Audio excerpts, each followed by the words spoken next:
But the one thing that I've always kind of noticed is that you can have little waves, little waves, little waves, and then all of a sudden a big wave comes.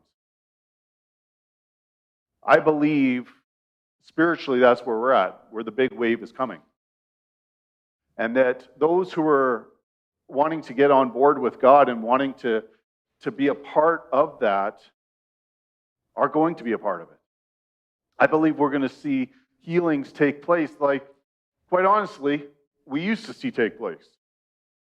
It's been really a calling upon this church ever since I've been a part of it. And I was looking at the calendar, and it's almost 30 years that I've been a part of this congregation in different faculties and different forms and positions. But when I look at that, I see throughout our history that this church has always had a healing anointing on it. And we may be one of the precursors in our area for seeing this healing anointing released upon the Edmonton area. But as I stated a few weeks ago, it's going to come down to those who are hungry for it. Those who want to see God move in this way and are willing to take that step, willing to take that, sometimes it's an uncomfortable step of praying for someone.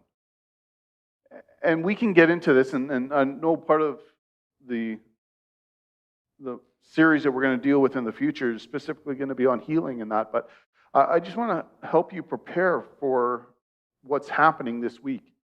We, as a church, have traditionally done a healing service on Good Friday.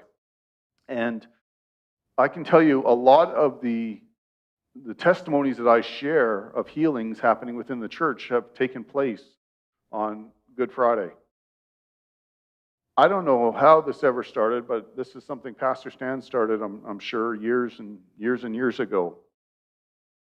And it's something that when God's people come together expecting God to do something, God always shows up. But if we just come together thinking it's another service, and that's the way it's going to be, sure, it'll just be another service. But if we come expecting, anticipating God to do something beyond our wildest expectations,